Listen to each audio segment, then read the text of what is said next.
Saygıdeğer konuklarımız, Türkmen Tarihi programına hoş geldiniz.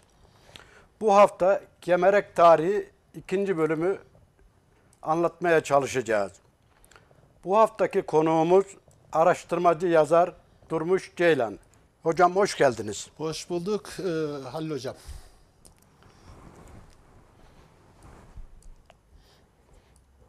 Nasılsınız hocam?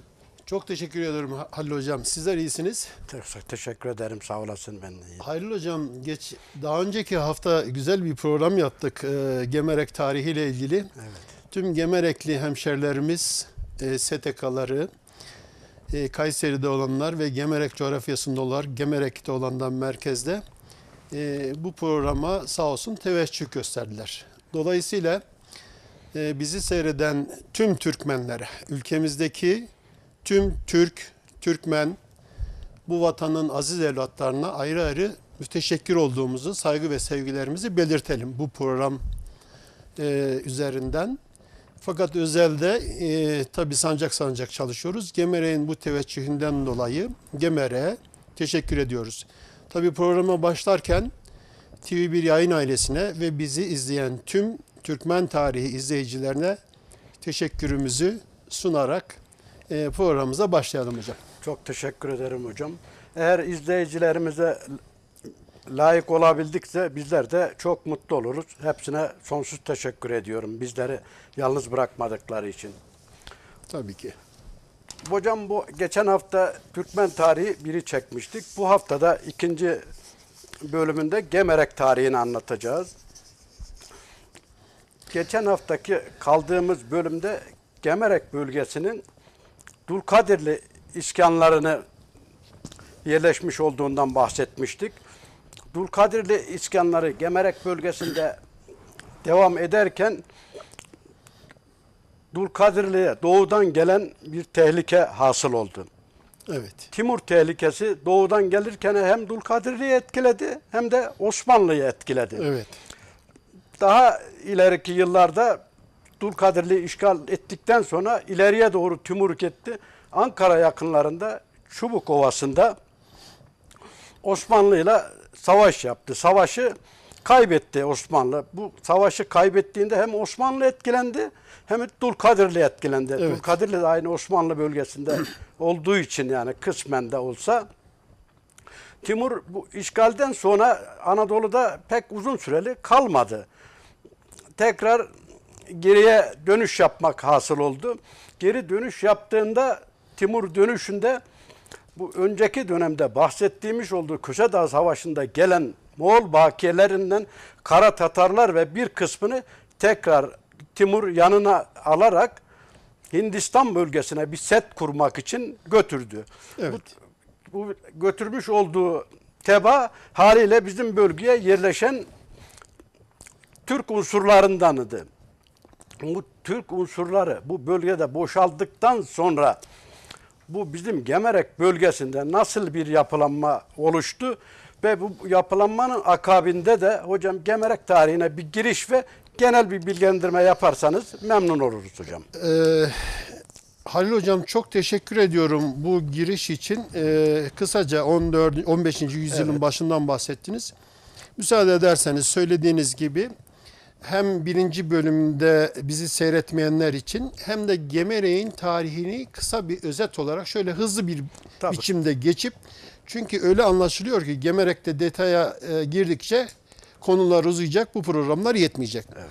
Şimdi Gemerek'in tarihi aslında Anadolu tarihiyle müsemma, benzerlikler arz ediyor. Aslında Anadolu'da bir ilçenin tarihi, bir kariyenin, bir nahiyenin tarihi, bir Anadolu'nun tarihi gibi düşünmeliyiz. Doğrusu da bu. Yani bugün Van ilimizin, Bitlis ilimizin Ahlat Şah'ını, Adil Cevazı'nın tarihini anlatırsak, emin olun Anadolu'nun tarihini, bir özetini anlatmış gibi oluruz. Ahlat Şahlar ve Sökmenoğulları tarihini düşündüğümüzde bu yapı ortaya çıkar. Buradan hareketle konuyu uzatmadan Gemerek üzerinden yine 2. bölümümüze devam edelim. Gemerek yani 1071 bizim ana başlıklarımızdan bir tanesi. 1074 yılında Sultan Alparslan'la birlikte Sultan Alparslan'ın dayısı olan Danişmentdiyeli Ahmet Gazi, Danişmentli devletini, beyliğini Niksar'da oluşturarak Sivas merkezli başkent yaparak Sivas'ı daha sonra daha batıya ve ağırlıklı olarak daha kuzeye olarak genişledi. İşte Gemerek tarihinde şekillenen iskanlar da bu dönemde başladı. Biz biliyoruz ki Halil Hocam, Gemerek'te yani Danışmentlerde usul konar göçer yapıdan ziyade daha çok iskan olan bir yapı vardı. Yerleşik yapı oluyor. Yerleşik yapı. Yani Haymeniş'in yapıdan, konar göçerlikten ziyade, tabii konar göçerler de elbette daha sonraki dönemlerde devam edecek. Bu yapı o günden bugüne kadar var ve devam ediyor. Bölgemizde ki Gemerek'in kuzeyinde olan Tekmen, Burhan, Tekmen veya Tekmen Bey, Burhan, Birhan Bey, Dendil, Denden Bey, Örtlek, Alparslan'ın ordusunda yine bulunan Çukurova bölgesine dirlik olarak verilen, daha sonra bugünkü Gemerek'in Örtlek köyünü kuran ama yakın zamanda yani 200 yıl önce kuran bir de Madras'ın diye bildiğimiz hemen altındaki kariyeleri, yani bu 5 kariye Danişmentli bakiyesi kariyelerdir. Bu ne anlama geliyor Sayın Hocam? Gemerek'in iskanının tarihi Anadolu'nun tarihiyle birlikte başladığını gösteriyor. Bu kariyeler daha sonraki dönemlerde iskan yapısı değişse, azalsa, artsa bile biz anlıyoruz ki ismini bu beyler, şimdi Melik yok. Yani Melik sıfatını alan Alparslan'ın dayısı olması hesabıyla sonradan bir ünvan geliyor fakat vefat etmiş oluyor Danışmet Ahmet Gazi. Daha sonra Danışmet Ahmet Gazi'den sonraki tüm Danışmentli beyleri Melik olarak sıfatını önce başat Melik sıfatıyla anılmaya, bu sıfatı da kullanmaya başlıyorlar. Aslında Danışmet Ahmet Gazi de Alparslan'ın dayısı olması hesabıyla bir taraftan da Melik. Hanedan mensubu gibi mi olmuş oluyor hocam? Evet, dayısı. Yani direkt öyle biliyorsunuz dikey çıkar. Yani vertikal olarak bu soy devam eder ama Melik ünvanını da sonraki dönemde alıyoruz. Aslında daha sonraki dönemlerde evlilikler var. Yani torunundan sonraki dönemde biliyorsunuz hemen sonra, yani 1174'ten sonra Anadolu ve Gemerek coğrafyası Selçuklu'ya geçiyor. Ta ki 1308 yılına kadar veya 1318 yılına kadar da deniliyor. Fakat 1278 yılında, buraya dikkat etmemiz lazım, bölgemizde hükümran olan Moğollar, yani Moğolların egemenliğini 1243 yılından sonra bilfiil, fakat ondan önce de yavaş yavaş etkilerini biliyoruz. İşte bu saydığımız tarihlerde Gemerek bu ilk 100 yıl yani 1175-80 yılına kadar Danışmentli Türkmenleri tarafından iskan edildi. Daha sonra Selçukluların içerisinde kaldı. Yani 1318 yılına kadar diyelim ama bu yıldan sonra zaten 100 ve 150 yıl kadar süreyle 1243 yılından sonra 1401 yılına kadar, söylediğiniz tarihe kadar, yani Anadolu'ya giren söylediğimiz bu yapıya kadar. Bu yapıdan sonra Anadolu'daki aslında Anadolu İlhanlı beyleri tarafından, Emir Çobanoğlu tarafından yönetildiğini biliyoruz. Evet. Emir Çobanoğlu, yani İlhanlı Said Bahadır Han'a bağlı olarak İran coğrafyasında mukim İlhanlıların atadığı valiler diyelim hadi ona, beyler tarafından yönetiliyordu. Burada etkili olan da Çobanoğlu beyleriydi. Bu beylerin en son ölümüyle birlikte 1335'lerde Alaaddin Eratna Beyliği kuruluyor. Alaaddin Eratna Uygur Türk'ü tarafından. Tam da Sivas ve Kayseri hattında. Gemerek işte tam da bu tarihlerde bu ulus yani Eratnalılarla İskan yapısını oluşturan bir yapıyı, Orta noktasındaki ana bir yapıyı yer hocam. görüyoruz. Evet. Şimdi hızlıca Gemerek'te 1327 yılında Eratna Devleti, 1308 yılında biraz daha erkene alalım, Selçuklu Devleti'nin bitişi. Zaman zaman bu sayın seyircilerimizin dikkatine sunmuş olalım. Aşağıda 1337 yılında hemen hemen Alaaddin Eratna ile birlikte kurulan veya 1320 biz onu 29-19'da demiştik, sayın seyircilerimiz hatırlar. Çünkü Zeynüddin Karacabey'in yani Danışmentli Dulkadirli Devleti'ni kuran Dulkadirli'nin kudretli beylerinden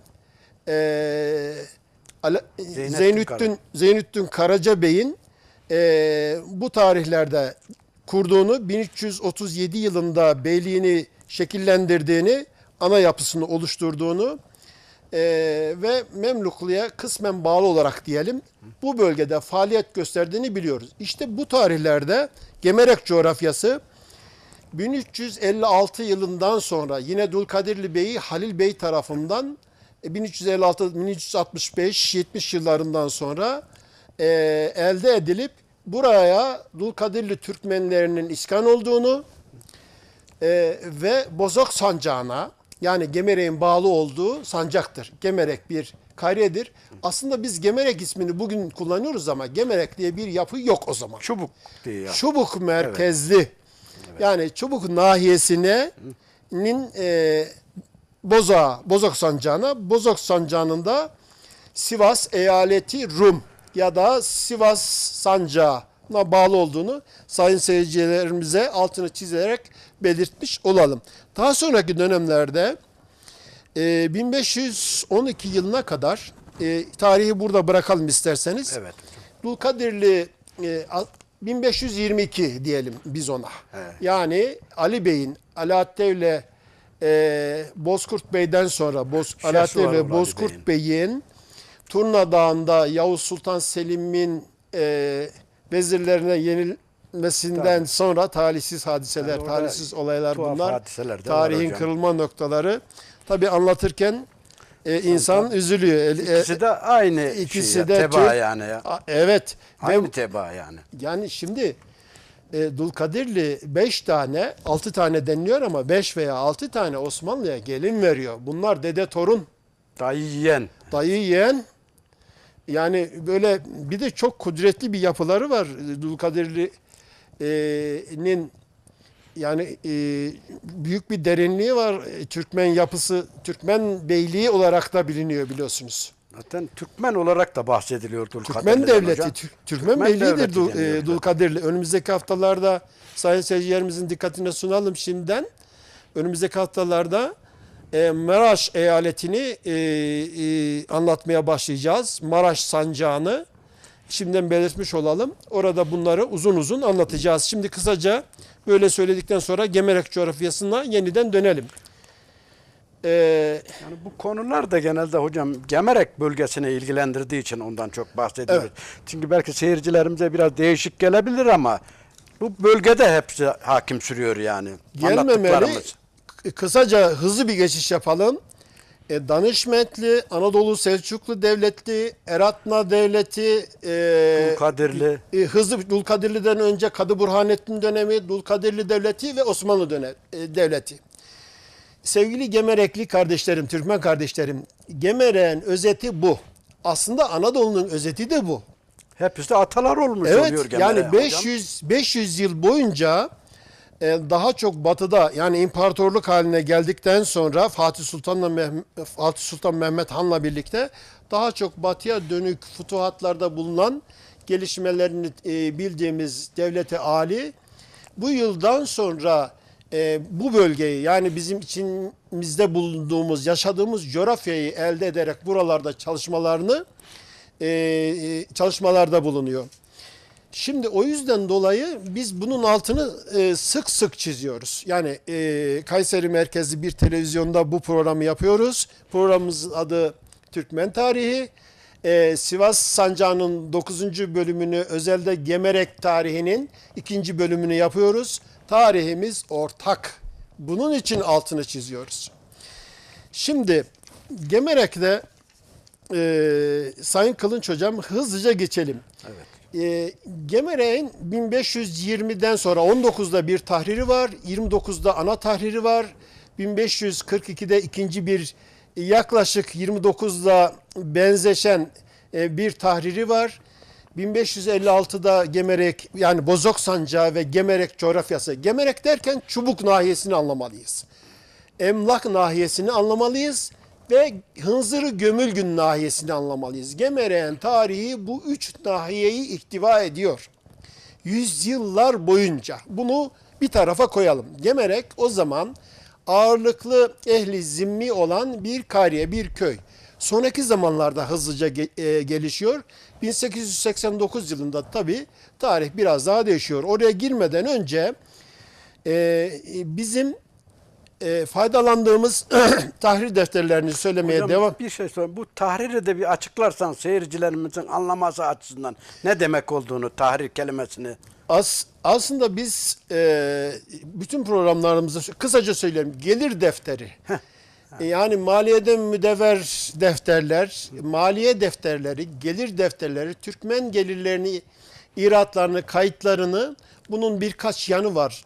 Önümüzdeki dönemlerde olmasa Kayıt altına gireriz. alınması Evet. diyelim. İyi ki tahrir defterleri, avarız defterleri, temattuat defterleri, sicille-i şeriye defterleri, bütün bunlar, hüküm defterleri, iskan defterleri, pek çok defter var. Yani onlarca Osmanlı'da tutulan kayıt ve kuyut var.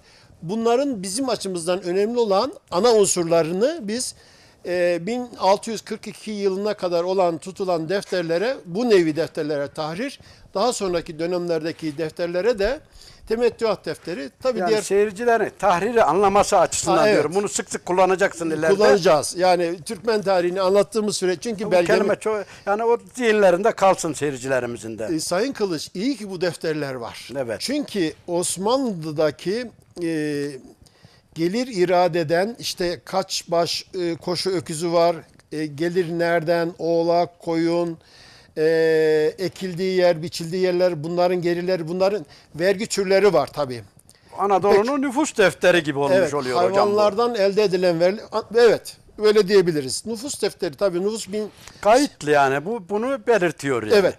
Konuyu dağıtmadan hocam kısaca gidecek olursak, elde ettiğimiz devirler, daha sonraki 4874 NFZ defteri numara 2050 ile başlayan değerli gemerekler, 2000 ile başlayan 2100'e kadar devam eden gemerek bugün kariyesinin, yani Emlak nahiyesi, Çubuk nahiyesi ve bölgemizdeki temettüat defterlerinin tutulmuş olduğu 1844 ağırlıklı tüm kayıtlar elimizde var. Dolayısıyla Gemerek'in son iskanlarını önemsiyoruz. Bu dönemde Gemerek'i şöylece tarif edelim. Hocamın söylediği gibi Kara Tatarlar ve Ulu Yörüklerin bir kısmı, ağırlıklı olarak Kara Tatarlar Anadolu'dan götürüldükten sonra bunlar Moğol bakiyeleridir. Aslında Moğolların önünden gelen bir grup var. Bölgemize de yerleşen Gemerek coğrafyası, Orta Kızılırmak bölgesine. Buradan Yozgat, Çorum, Amasya ve Sivas hattına kadar yerleşen Moğolların önünden gelen bir grup. Bir de Moğollarınla birlikte gelen grup var. İşte bunlar bir kısmı gayrimüslim olsa bile daha sonradan Müslüm olarak bölgede Türkmenlerle hemhal olmuş, konar göçer yapıyı arz ederek bu konar göçer yapıda hayatlarına devam etmişlerdir. Şimdi hızlı geçeceğim. 1529 yılına geldiğimizdeki, yani ilk tahrire baktığımızda bölgemizde Sızır, Çatçavuz, Sızır kariyesi, Çat kariyesi budur. Çepni, Rumdiğin bugünkü Felahiye'dir. Gemerek ve Hancuk. Gemerek kariye köy, Hancuk da Yeni Çubuk'un ismidir. 1542'deki tahrire baktığımızda buna ek olarak Şarkışla, Çubukhanı, Meşalim, Ilısu ve Kantariz kariyelerinin bölgeye iskan olduğunu, aslında iskan o var ama biraz daha geliştiğini, daha fazla iskanın olmadığını biliyoruz. Ta ki 1556 tahrir defterlerine, 1576 tahrir defterlerine baktığımızda buralarda ne görüyoruz? Burada 1556'da Emlak'ta, yani ırmağın karşısındaki kariyelerdir buralar, 57 tane, Çubuk'ta 49 tane, Emlak'ta 64 tane, yine Çubuk'ta daha sonraki dönemlerde 1576, bu farklı tarih, 2 tane farklı tarih, farklı köylerin yerleştiğini, Türkmenlerin bölgeye yerleştiğini, Türkmen aşiretlerin ve kabilelerin Gemer'e yavaş yavaş yerleşerek isimlerini verdiğini görüyoruz. Bu isimlerin neler olduğunu, bu aşiret ve kabilelerin kimler olduğunu biraz sonra söyleyeceğiz. Daha sonra 1642 yılında Avariz defterine baktığımızda biraz farklılık var sevgili Gemerekler. Neler onlar? Ağacakoyunlu, Ahmet Fakihli, Ali Demircili, Aslan Hacılı, Bektaşlı, Cerit, Cihan Beyli, Cihan Beyli'nin altını çizelim. Akkoyunlu devletinin bir hükümdarıdır. Buna bağlı. Yani biz anlıyoruz ki bu yıllardan sonra Akkoyunlu coğrafyasından gelen Türkmen bölüklerinin Gemere'ye yerleştiğini anlıyoruz. Neden? Ruhi Sancağı'na baktığımızda, Hısn-ı Mansur Sancak defterlerine, temettüat ve tahsis defterlerine baktığımızda birebir o bölgeyle bölgemizin sadece Gemerek değil, Orta Anadolu hattının hemen hemen %80, %70 ile 80 arasında benzerlik arz ettiğini İskanların bu Türkmen aşiretlerinden ve cemaatlerinden meskun olduğunu görüyoruz. Devam edelim değerli seyircilerimiz. Daha sonraki yıllarda Çuralı, Çalatlı, Çakırhacılı, Çiçekli, Tabanlı, Kavurgalı, Zeynüddinli.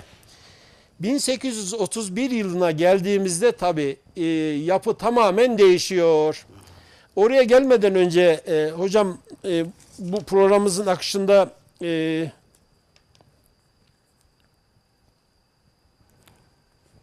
hatırlatacağımız başka konu var mı? Ben 18. Şimdi değerli seyircilerimiz, Osmanlı'ya geçtikten sonra bölgemiz, içinde bulduğumuz sancakların tamamının nüfus yapısı değişiyor. Bölgemizde 1500 yani 16. yüzyıldan sonra çeşitli sosyolojik hadiseler var. Yani biz bunlara arşiv kayıtlarından gördüğümüz kadarıyla komplesine Celali hadiseleri diyoruz. Celali hadiseleriyle birlikte nüfusu etkileyen, nüfusu azaltan yapıları da arz ediyor bunlar. Yani 1529 ile 1642 yılına kadar 2 dönem var. Gemerek coğrafyasını ihtiva eden kayıt ve kuyutları 2 dönem olarak alabiliriz. Ondan öncesini kayıtlara baktığımızda, arşiv kayıtlarında Gemerek coğrafyasındaki iskanların neredeyse olmadığını, 1642 yılından sonra, yani 1610 yılında bitiyor 2. Celali hadiselerinin bitimi. Bu yıldan sonra Anadolu tabi sukune, selaha, huzura ulaşınca iskanların %80 arttığını görüyoruz. İskan olanların da daha önceki dönemlerde ne demiştik? Yani 1356'dan sonra 1400'e gelene kadar bölgemize Dulkadirli Türkmenleri iskan oldu. Gemerek coğrafyasının büyük bir kısmı Dulkadirli Türkmenleridir. 1556 yılından sonra, yani 1520-21 yılında Yavuz Sultan Selim'in vefatıyla birlikte 20 yılından sonra babası, evladı Kanuni Sultan Süleyman Doğu seferlerine, Irak'ın seferlerine sürekli devam etmiş. Bu bölgeden getirmiş olduğu Türkmen bölüklerinin bir kısmı bu bölgeye yerleştirmiş. Neden?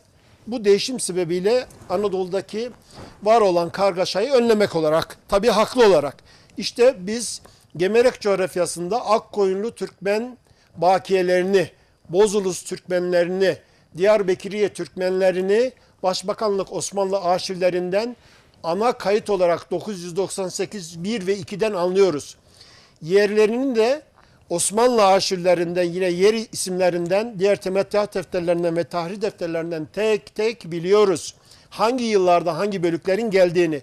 Bu konuyu fazla uzatmadan kısaca 18. yüzyıla gelelim. 18. yüzyıldan sonra gelmeden önce Halil Hocam, bir de bölgemizde 1691 ile 1710-15 yılında olan nüfus hareketleri var. Bu nüfus hareketlerinin bağlı olduğu ana konu Rakka sürgünleri. Rakka'ya biz neredeyse milyona yakın aynı yıllarda Türkmen iskanı gönderdik. Yani 80 bin çadırdan bahsediliyor. Düşünün, bunun 160 bin olduğunu söylemiştik kabaca. Nereden bakarsanız bakın Rakka'da Eneze ve Tay kabilelerinin bunlar aynı zamanda eşkıyalık yapan, huzursuzluk veren bölgeye, Osmanlı'ya da dolayısıyla bu sancağa, yani Rakka sancağına sıkıntı veren kabilelerdendir. Bu bölgeye tampon olarak gönderilen, özellikle coğrafyamızdan giden Beydili ve Avşarlar başta olmak üzere, Bozok koluna bağlı ana unsurlar olmak üzere bu fermandan sonra 1692 yılından sonra icraata başlayarak bölgeye iskan ettirildi. Fakat büyük sıkıntılar çeken, daha önceki bölümlerde anlatmıştık, şimdi kısaca geçelim. İşte Gemerek coğrafyası, yani Yeni Yıl coğrafyası dediğimiz Sivas Sancağı, Kayseri Sancağı, Bozok Sancağı'ndaki tüm Türkmenler bu yapıdan etkilendi. Fakat hemen gerisin geriye, yani 1715 yılına gelene kadar, 35 yılına kadar devam etmiştir bu. Gerisin geriye farklı sancaklardan, farklı aşiret ve kabilelerin, cemaatlerin içerisine girerek tekrar gerisin geriye gelerek iskan oldular. Tabii hepsi gelmedi, onu söyleyelim. Bir kısmı değişik sancaklara gittiğini biliyoruz. Bir kısmının Karamanlı içerisinden geldiğini biliyoruz.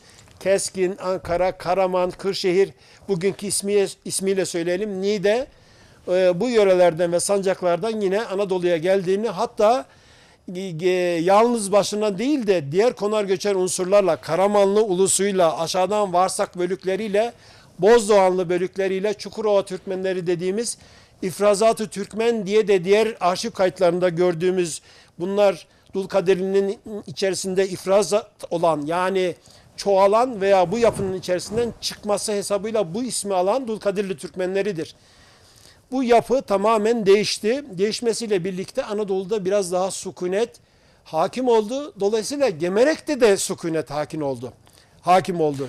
Hocam bir de şeyden bahseder misin? Bu Gemerek bölgesinde Doğu seferleri yapılırken, hem Osmanlı Doğu'ya bir sürü seferler yaptı. Bu Gemerek'te ne gibi destekler almıştır bu Doğu seferini yapan padişahlarımız, Osmanlı padişahlarımız? Hocam o çok uzun bir konu ama kısaca şunu söyleyeyim. Basitçe Bir cümleyle geç, söyleyeyim. Ben teşekkür kelimeyle. ederim. Ayrı bir konu. Biraz bizi ilgilendiriyor, atalarımızı. Evet, Gemerek bölgesi olduğu için. Doğru. Yani menzilnamelerden anlıyoruz. Ne Yavuz aldı, Sultan ne istedi bu Türkmen Selim, aşiretlerinden Doğu'ya giderken padişahlarımız? Yavuz Sultan Selim Konya, Kayseri üzerinden Sivas'ta, Çubuk'ta, Evet. Gedik Çubuk arasında ordusunu, otağını kurdu, öyle diyelim. Karaman bölgesinden bir orduyu bekledi. Bir orduyu da Dulkadirli'den bekledi. Dulkadirli beylerinden. Yok, o diğer 10 bin öbür atıyla konuyu da şey yapmak söyleyelim hemen, onu da söyleyelim. Bölgemizdeki dağlık bölgede bulunan konar göçerlerden iaşesini temin etti.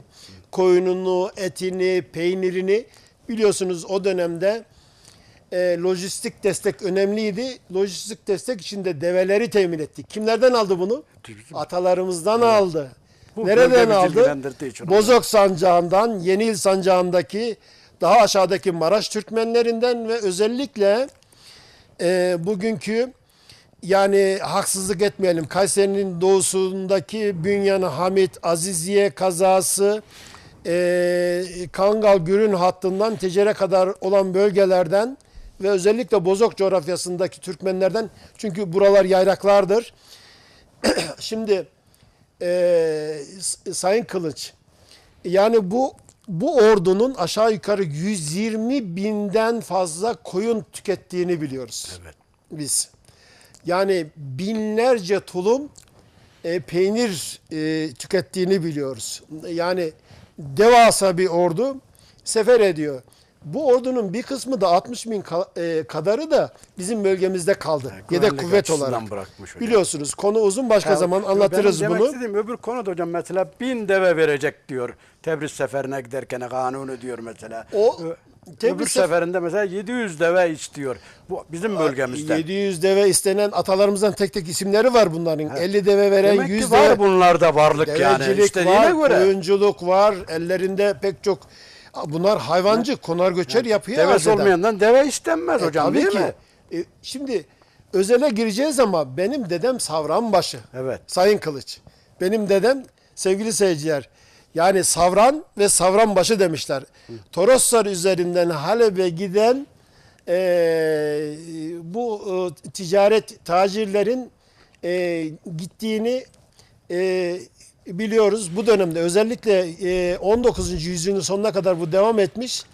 Deve ağlarının var olduğunu biliyor. Bu hepimizde var. Sizde de var, Tabii, bizde de vardı. Konuyu tabii. özele indirirsek Yok yani bu Gemerek bölgesinden istediği için bu şeyleri ondan bahsediyorum. çok teşekkür ederim Ali Hocam. Şurayı tamamlayalım. Evet. 1800 yani aslında 1642 ile değerli Gemerekliler,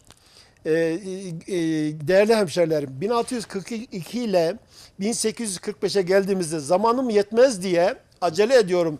Lütfen kusura bakmayın, bu konuyu bitirmem gerekiyor. Gemerek'te ve çevresinde hangi kabileler vardı? Yani Gemerek'te ben kimim, atam kim, kimin torunuyum diye soruyorsunuz muhtemelen. Tamam, işte onların cevabı. soruyorum Hızlı hocam, hızlı o geçiyorum soruyu hocam. Ana unsurlar, bu aşiretlerin ana unsurları, Başbakanlık, Osmanlı arşivleri, kayıtları, tahrir, temettüatları ne kadar derseniz, avariz defteri, buna bağlı olarak söylüyorum. Tek tek sahada gezdiğim için, tek tek bunları tespit ettiğim için 17 yıl boyunca her taşın altında Türkmen aradığım için, her ağacın arkasındaki Türkmen yapısına, Türkmen iskanlarına baktığım için affınıza sığınarak söylüyorum, büyük bir emektir bu. Şu Türkmen bölüklerini tespit ettim.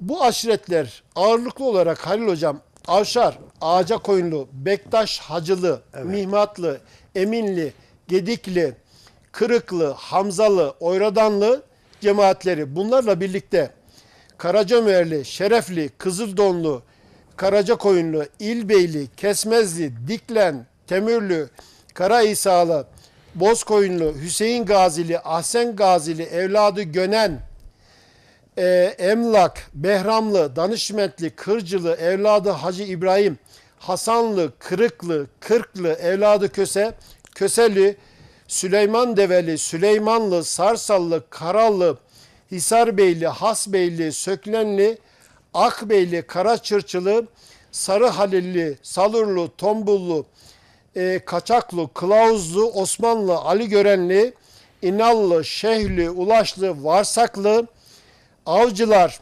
Eşekli Türkmenleri, Çatlı Türkmenleri, bugünkü kariyelerimiz, köylerimiz, Emlak tarafındaki İsmini vermişler hem de. ismini vermişler. Bunlar Türkmen beyleri, Türkmen bölükleri isimlerini bulunmuş olduğu, iskan olmuş olduğu yerlere veren kariyelerimiz. Devam edelim. Kaçaklı, Kılavuzlu, Osmanlı, orayı geçtik. Eynebeyli, Şirvanşahlı, İsfahanlı. Şimdi buradan anlıyoruz ki İsfahan ve Şirvanşah'tan. Doğudan da gelmişler Evet. Demet hocam. Çok teşekkür ediyorum. Yani İsfahan'dan gelmişler. İran coğrafyası dediğimiz bölgeye biz Türkistan diyoruz. Orta Türkistan. Evet. İran'ın tamamı Türktür bana göre. Evet. Şimdi 45 milyon Türk. Tamamı demeyeyim. Yani haksızlık Yani da büyük etmiş. bir kısmı diyelim Ya hocam. tabii Türk Tamam yurdu. olmasa da. Buradaki İran'daki kurulan devletleri saysak herhalde 5-6 program yetmez. Yetmez, tabii. Ama sayacağız. Yani biz oradaki Herkes öğrenecek hocam. Türkmenlik Gaznelilerden, nerede olduğunu. Oğuz Yapgu'dan başlayarak, Yenisey'den, Herkesin Türkmen nerede Kent'ten olduğunu başlayarak, öğrenecek yani. Seyhun'dan, Ceyhun'dan başlayarak Sayın Kılıç, atalarımızı biz anlatmaya devam edeceğiz. Evet. Tarihimizi seviyoruz, Ömrümüz yettiği özümüzü müddetçe. seviyoruz, değerlerimizi seviyoruz, örfü, kültürümüzü seviyoruz, köklerimizi seviyoruz. Mazide naatiye köprü kurmak mecburiyetindeyiz. Devam edelim. Hızlı bir şekilde. Şeyh Tatarlı, Karaköseli, Sarı Hacılı, Gedük İsalı, Karnı Büyüklü, İsa Hacılı, Hacılı, Musa Beyli, Kızıl Beyli, Kızıl Kocalı Türkmenleridir bunlar. Eynebeyli, Hacılı, Kürt Hacılı, Karayakuplu, Ali Beyli, Ayvatlı, Haydarlı, Yahyalı, Tecirli, Baraklı, Deli Alili, Karaca Alili, Hacılı, Zehmeri Kışlalı, Tatarbeyli, Muratlı, Ceritli, Köçekli, Kuşlu, Hamzalı, Köselli ve Köselli Hacılı 2 tane ayrı ayrı, Dündarlı, Çiçekli, Tatlı, Yabaltunlu, İsmailli, Yüzdeciyan, Köşkerli, Konar Göçer yapıyı arz ediyor biliyorsunuz bunlar. Evet. Şerefli, Beşbıçaklı, Kabaklı, Çerikli, Kılıçlı, Hüseyin Fakihli, Kara Fakihli, Deli Fakihli, Ömer Fakihli, İbrahim Fakihli, Tur Hasanlı, Kara Musalı, Salmanlı, namı diğer Sarılı, Salman Beyli, Araplı, yani Salman Bey'in biz Dulkadirli Türk hanedanı üyesi olduğunu biliyoruz. Kısırlı, Tümür Hacılı, Bostanlı cemaatleri. Değerli gemerekler, atalarınız kim? Bu yüzyılda, yani 1800 bu Bunların aynı içlerinden biridir muhakkak hocam herkesin. liste çok hocam. Aslında Evet. 200 sayfaya ait sadece bölgemizde. Değerli Gemerek Türkmenleri. Gemerek'te 1000'in üzerinde Türkmen aşireti var. Aşiret ismini lütfen yabancılamayın. Yani Oğuz'a bağlı cemaatler, kabileler, obalara verilen bir isim. Bu isim Arapça kökenli girmiş ama tarihimize arşiv kayıtlarında olduğu için bunu söylüyor. Oba da diyebilirsiniz. Yani 1000'e yakın Gemerek coğrafyasında, Gemerek coğrafyasının da Emlak nahiyesinden Hınzırı yani Yeniköy ve Ortaköy bölgesindeki nahiyeden Çubuk merkezdeki Yeni Çubuk merkezli olan yeri söylüyorum. Bu 3 nahiyeden müteşekkil olduğunu belirtelim. Coğrafyası geniştir. Hatta daha önceki dönemlerde Çubuk nahiyesinin bugünkü Sarıolan'ı, Akkışla ilçesini, ırmağın kenarındaki Rum dininin daha doğusu ile Şarkışla'nın daha batısındaki alanları ihtiva ettiğini, 1642 yılından sonradaki Gedik'i Çubuk nahiyesiyle yani Gedik ve Çubuk birleşerek Şarkışla'yı oluşturduğunu Bunu sonra gelelim hocam o konuya. belirtmiş olalım. Yani coğrafyamız, Gemerek coğrafyamız geniş. Buradaki iskan olan Türkmenleri, devletleri, bunlara bağlı iskanları belirttim. Kısaca hızlı geçtim. Şeye geçelim hocam buradan genel o konuları. 1844 yılı ile 1928 yılı arasında Gemerek'teki olan kabilelere konumuz çok uzun. Biraz kısa geçelim hocam. Hocam aslında şöyle bir şey var. Emlak nahiyesinde değerli gemerekler yani Irmak nahiyesine hocam oraya kısaca bir cevap vereceğim. Tamam. Ama şurayı bir tamamlayayım müsaade ederseniz. Tamam. Emlak nahiyesinde numara olarak söylüyorum 2000 ile başlayan 2175'e kadar 2200'e kadar devam eden tüm Bozok sancağının sancağa göre yani Yozgat'a göre güneyinden Hınzırı dağlarına kadar yani şöyle söyleyelim Maraş eyaletinin sınırlarına kadar Zamantı nahiyesine kadar kolay anlaşılsın diye hemen bir tarif edeyim. Kayseri Bünyan hattından giden Malatya karayolumuz var. İşte bu bölgedeki Türkmen iskanlarının defterleri, temettüat defterleri bu numarayla anıldı.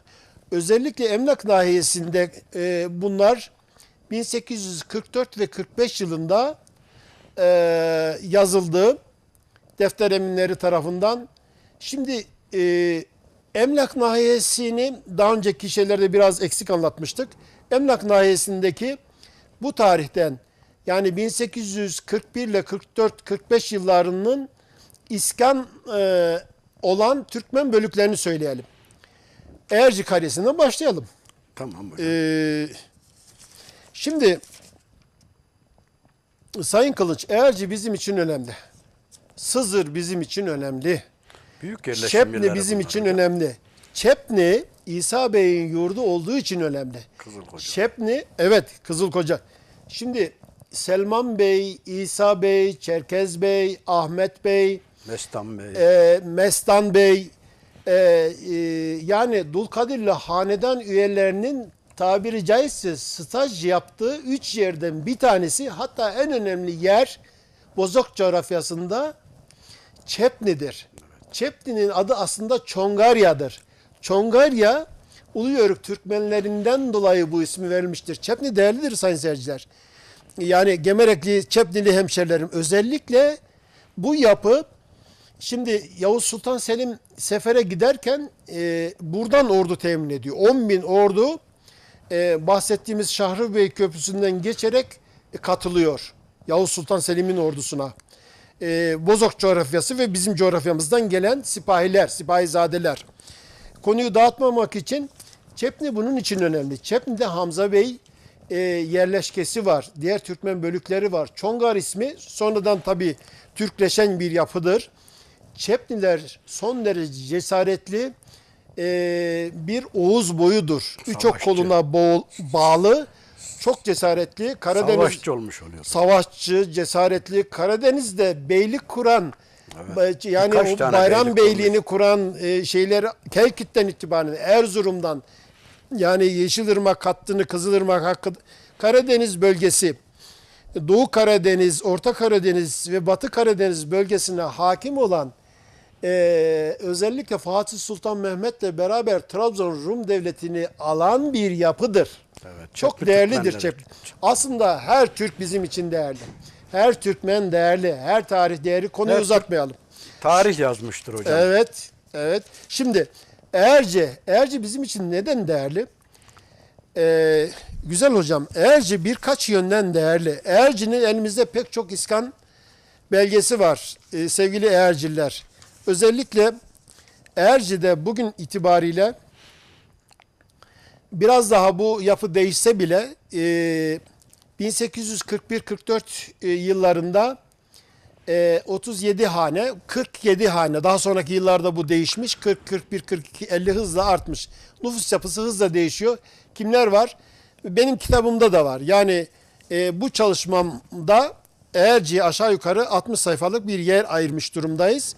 Fakat sonradan elde ettiğimiz bazı temettüat defterleri ve nüfus havi defterleri de var.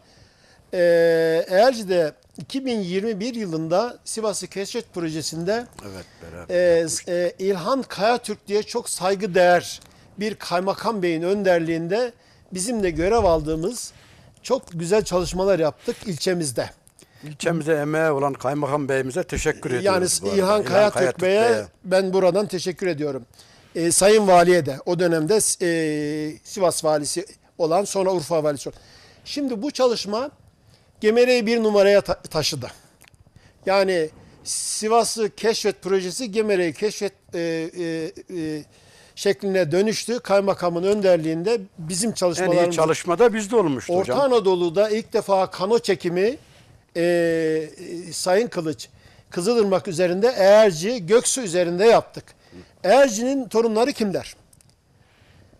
Acırlıoğlu, Akçaoğlu, Bıyıklıoğlu, Caniklioğlu, Cüneytoğlu, Dervişoğlu. Lütfen bunlara dikkat edin. Gonçoğlu, Gençoğlu veya Güdüloğlu, Gündeşoğlu, Hamzaoğlu, İbişoğlu, Kayavelioğlu, Kutatoğlu, Kozkomazoğlu, Kürt Hasanoğlu, bu yazım hataları da var burada. Bunu düzelterek okuyayım müsaade ederseniz. Mahmutoğlu, Maraşlıoğlu, Mehdioğlu, Millioğlu, Millilerdendir bunlar. Poyrazoğlu, Sakallıoğlu, Sadıkoğlu, Süleymanoğlu, Talakoğlu, bu da çok geniş bir kabiledir. Telli Velioğlu, Zekeriyaoğlu, Zülfüoğlu, bunlardan en önemlisi Ağacalı Türkmeni, Akçakoyunlu olan Ağacakoylu. Daha sonra kimdir? Şeyhoğlu. İşte Şeyhoğlu'ndan bir kabile Eğerci'yi bugün değerli kılan Sayın Kılıç. Şeyh var demek ki bölgede Evet, hocam. Eğerci Baba. Yaklaşık 300 yıl önce gelen Şeyhoğlu Anadolu'nun pek çok yerinde mukim. Kayseri'de, Kayseri sancağında, Bozok sancağında, Maraş sancağında, Van'dan itibaren, Birecik Urfa hattından itibaren tahrir defterlerinde gördüğümüz adını sık sık Musa Şeyh, Şeyhli, Şeyhoğlu diye, işte bu aile Gemerek'te 1200 yıllarda yaşayan, 1240 yılında ölen, Yozgat Küçükıran köyünde yeri ve yurdu olan Şemseddin Muhammed ismiyle bilinen Seyit kökenli Emerci Sultan. Zaviyesi ve tekkesi burada. Keçikıran köyünde, karyesinde Zamanla baba isyanlarına katılsa bile Yesevi, Ahmet Yesevi ekolünün Anadolu'da yerleşmesine büyük çabalar gösterip sağlayan, babayı şeyhi olan Ahmet Yesevi'nin halifesi olan, asıl adı Şemseddin Muhammed'e tabi olan, bunun biliyorsunuz bir tarafı da Bursa'da. Bursa'daki adıyla Emirci Sultan adıyla bugünkü türbesi ve zaviyesi, camisi, mescidi, her şeyi Osmanlı padişahları da bunlar Emir önem Sultan vermiş. dediğimizde mi bağlantılı Emirci oluyor Sultan hocam? bu. Bursa'daki Evet, Emir evet, Sultan'a. evet. İkinci İşte Murat dönemi. Eğerci Baba'da 300 yıl önce Akkoyunlu'nun içerisinde gelen Bozulusun içerisinde olan Şehlioğlu kabilesinin müntesibi olan Eğerci Baba, Eğerci'nin manevi yönünü zenginleştirmiştir. Zaviye. Eğerci, evet, bundan önce Sırt denilen yerde, Eğer Eski adı mı denilen oluyor yerde Sırt'ta? iskan olmuş. Daha sonra daha aşağıya gelerek Eğerci'nin bugünkü bulunmuş olduğu yere yerleşmiş ve iskan olmuş. Daha sonraki dönemlerde Eğerci iskan alarak nüfusu hızla çoğalmıştır. Köye adını mı vermiş oluyor hocam? bu Eğerci kendi? Baba köye adını vermiştir. Eğerci Baba bölgemiz için ve Eğerci için son derece önemlidir. Bölgemizin manevi mimarıdır. Sadece Eğerci Babamı hayır değil. 5 tane bölgemizde Gemerek'te manevi mimar var. Karaözü'de İbrahim Tekkesi var. Şeyh İbrahim Tekkesi. Bunların Şeyh İbrahim Tekkesi'nin Dulkadirli ile bağlantılı olduğunu söyleyelim. Daha sonra Karababa var. Karababa Tekkesi var. ha. Daha sonra Sekide'de. Mescitli'de Sayın Kılıç 6 tane seyyid var. Şimdi bu çalışmaları ben devam ediyorum. Kitaplaştırdığımız, önümüzdeki zamanlarda kitaplaştıracağız. Erciye bu yüzden dolayı önem veriyoruz. Manevi yapının, manevi tarafın ortaya çıkması gerekiyor. Bunların seyitlik tarafı da söyleniyor, ellerinde belgeleri var. Bunları kitaplaştırdığımızda Eğerci için çok daha net bir fotoğraf ortaya çıkmış olacak. Bunu hasreten söylemiş olalım. Peki Eğerci üzerinden bu bölgedeki diğer iskanlara ne kadar vaktimiz var hocam? Daha var hocam, çok daha. Ee, Şeye geçelim isterseniz hocam. Bu 1844-1928 yıllarında Gemerek'te iskan olan kabileler. Hocam onlardan önce şuraya aslında bu emlak nahiyesi. Gemerek'in emlak nahiyesini de tamamlamış olayım. Evet. Sorunuza oradan cevap vereyim. Ama diğer kısmıyla da cevaplayayım. Şimdi Karaözü'nü saymayalım. Karaözü Gemerek'in dışında kaldı bugün itibariyle. Ağacaşar'da Ağacaoğlu, Bıyıklıoğlu, Demircioğlu, Karaosmanoğlu, Keris Haliloğlu, Sarsaloğlu. Sarsaloğlu burada önemli. Yunusoğlu da önemli. Tataroğlu. Bugün itibariyle Ağacaşar'da 3 kabile önemli. Sarsallar, Tatarlar ve Yunuslar diye bilinen. Hemen devam edelim. Arpa özü bizim için çok değerli. Sızır'ın altındaki arpa özü. Alp özüdür. Alp özü aslında bir Danışmentli yerleşkesidir. Demin söylerken unuttum ben bunu. Alp özü. Alp, evet. Evet. Ama arpa şekline dönüşmüş hocam Arpa zamanla da hiç sormayın. süreçte. Şimdi devam edeyim hocam. Sızır'da kimler var? Aptaloğlu, Aşıkoğlu, Bıyıklıoğlu, Bozaleoğlu, Coşkunoğlu, Çavuşoğlu, Edeoğlu, Demircioğlu, Güheroğlu, Hanefioğlu, Hüseyinoğlu. Şimdi bu liste uzun. Değerli Gemerekler, bunlar kime bağlı? 1. Dulkadir Türkmenlerine. 2. Akkoyunlu Türkmenlerine. Yekûni kim bunların? A. Bozulus Türkmenleri. B. Danışmentli Türkmenler. Yani Akkoyunlu Bakiyesi Anadolu'ya geldiğinde 16. yüzyıldan sonra konfederasyon bir yapıya dönüşmüş, bu isimleri almış. Ama biz biliyoruz ki bölgemizdeki Türkmenler hangi tarihte, nereden geldi, hangi yüzyılda geldi, hatta hangi yılda geldi, nereye iskan oldu, sonra nereye geldi, bunları biliyoruz. Ard arda 1000 yıllık tarihi incelediğimizde biliyoruz. Gemerek'in ve coğrafyamızın son iskanları kesinlikle ve kesinlikle Akkoyunlu Türkmen bakiyeleri, Yeniil Türkmen bakiyeleri, Dulkadirli Türkmen bakiyeleri, Danışmentli Türkmen bakiyeleri, Bozok Türkmen bakiyeleri, aşiret ve bölükleri diyelim ona, Halep Türkmen bölükleri ve bakiyeleri, Beydili ağırlıklı, Avşar ağırlıklı son iskanları olmak üzere. Bunların bir kısmı Çukurova Türkmenleri veya İfrazat-ı Dulkadirli dediğimiz, Dulkadirli'den ayrılan ama Çukurova'ya giden sonra daha yukarılara gelen 1865 yılında Fırkayı İslahiye ile bir ordu kuruldu. Bölgemize Sivas Sancak Beyi Kurt İsmail Bey tarafından ve Ankara Sancak Beyi tarafından bölgemize Vecihi Bey tarafından iskan ettirilen, özellikle Emlak tarafındaki Türkmenleri söylüyorum.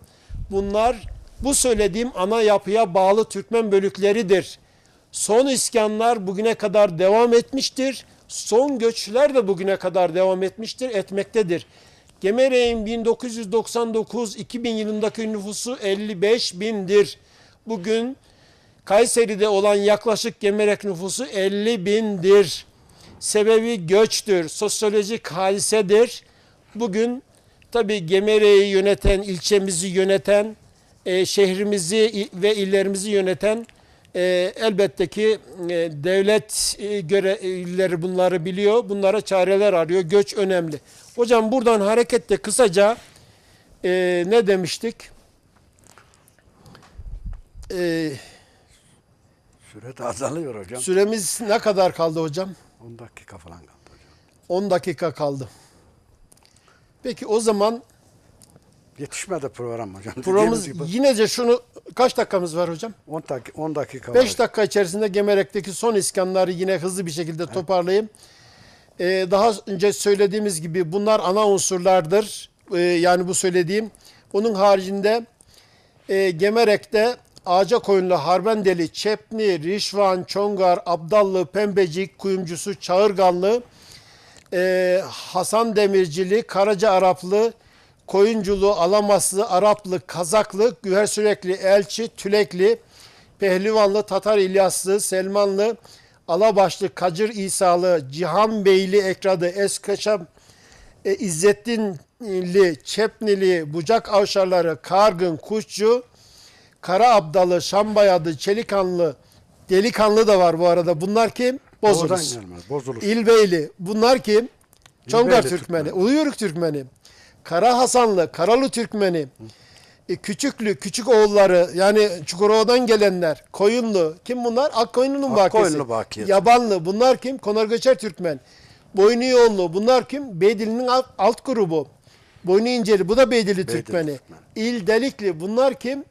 Çukurova'dan gelenler, aynı zamanda Dulkadirli'nin içerisinde olan Ortapare. Bu kim? Uluyörük Türkmen bölüğü. Kuzu Güdenli. Bu kim? Bayat Bölgemizde sıkça vardır kuzu güdenli hocam. bölgemizde çok sıkça var. Kuzu Güdenli nahiyesi var. Akkışlan'ın adı. Tabii, bir dönem öyle. Bayat boyuna bağlı ama diğer boyların içerisinde de Bağırganlı, İzzettinli, doğudan gelen bunlar Akkoyunlu Türkmeni, Toramanlı, Herikli, Karahisarlı, Karakeçilli, Badıllı, İnallı, aşiret ve bölükleri, Türkmen bölükleri.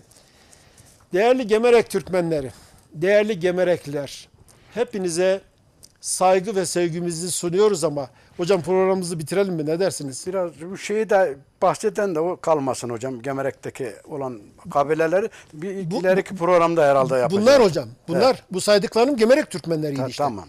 Bu Kabile olarak onlara Evet. yetişmiyor herhalde. Şimdi Gemerek'in içerisinde yani Gemerek merkezi olan Türkmen bölükleri var. Biz sizinle de çalıştık biliyorsunuz. Gemerek'in içerisinde değerli seyirciler, Gemerek'in son dönem yani bir dönemi ağırlıklı Türkmen, bir dönemi ehli zimmi, onu belirtelim.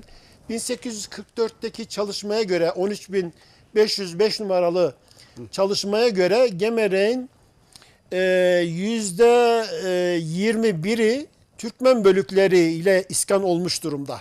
Diğeri ehli zimmi ile yani Ermenilerle iskan olmuş durumda. Aynı şekilde Gemerek'in 3-4 tane köyü bu durumda. Bu yapının varlığını biliyoruz. Buraya uzun uzun girmeyeceğiz. Fakat biz şunu biliyoruz ki işte Gemerek'in Türkmen yani 1492 ile 1498 yılı arasındaki Gemerek'e adını veren Türkmen bölükleridir. Gemerek'e adını veren bu söylediğim tarihte kurulan Dulkadirli Hanedanı, Dulkadirli Bey'i Şahruh Bey'in kurmuş olduğu mescittir. Buralardan dolayı Mesela Hamza Bey var mesela o bölgede Hamzalı Türkmen Gemerek'in hemen yanı başında. çok uzun konu. Hocam programımız bitti. İsterseniz son sözlerimizi söyleyip bitirelim Şeyi hocam. de, bu Ben nahiyelerin oluşumundan kısa bahseder misin hocam bir iki kelimeyle? hangi Bu emlak, çubuk, hınzırı bunlara kısa de bağlayalım ondan sonra İşte programı. bunlar aslında Kariye'ydi. Söylediğim dönemlerde kuruldu. Hınzırı aslında bir pencere açamadık ama Ya işte Hınzırı onlar kaldı hocam. Zamantı kazasına bağlıdır. Yani Maraş eyaleti veya Maraş sancağına bağlıdır Zamantı yoluyla. Uzun yıllar yani Boğaz köyleri dediğimiz Gemerek Sivas Karayolu'nun sağında kalan Boğaz köylerinin 1936'lara kadar yine bu yapıya idari taksimatlandırma Zamantı yoluyla tabi Sivas'a da bağlı olduğunu Aziziye kazasındaki yıllardan bu hangi yıla denk geliyor? Daha önceki zamanlarda söylemiştim. 1906 ile 1900 yıllarıdır. İdari taksimatlandırmalar bağlı olarak bu yapı değişse bile Gemerek ana unsur olarak 1642 yılından sonra Gedikçubuk adıyla yani Şarkışla'yla birleşmiş olsa bile kayıtlar zaman zaman Tonos'a bağlı olsa bile uzun yıllar eyaleti Sivas'a veya Sivas sancağına, eyaleti Rum'a bağlı kalmıştır. Daha konuya girersek, detaya girersek zaman yetmeyecek. Bir de son sözlerini bağlar mısın? Gemerek halkına ne demek istiyorsun şu anda bölgemizde? Gemerek tarihini anlattınız. Gemerek bizim için son derece önemli. Gemerek bizim için değerli. Gemerek Anadolu'nun özeti. Gemerek doğu batı hattında tüm ticaretin güzergah noktası, tüm orduların güzergah noktası, kuzey-güney hattında ticari hattın ve Cenevizlilerin Samsun'dan başlayarak Yabanlı pazarına gelip ticaret yaptığı, buradan Akdeniz'e indiği kesişme noktasıdır Gemerek. Gemerek hava yolu itibariyle bile Anadolu'nun ortasından geçen hava istasyonunun merkezidir. Demiryolu itibariyle Gemerek Anadolu'nun merkezidir. Karayolu itibariyle İran'a ve güneyde Suriye'ye giden, Suriye'nin de İran'a ve Irak'a giden ana karayolunun ana hattıdır. Gemerek Türkmendir. Gemerek'te sosyolojik olarak zaman zaman ufak tefek sıkıntılar çıksa bile Gemerek Anadolu'nun bir özetidir. Ben de bir Gemerekliyim. Bütün buradan Gemerek Türkmenlerine, bizi seyreden saygıdeğer Gemereklere saygı ve selamlarımı sunuyorum. Hoşça kalın. Tekrar bir gelecek programda buluşmak üzere. Hoşça kalın. Allah'a emanet olun. Kendinize iyi bakın diyorum.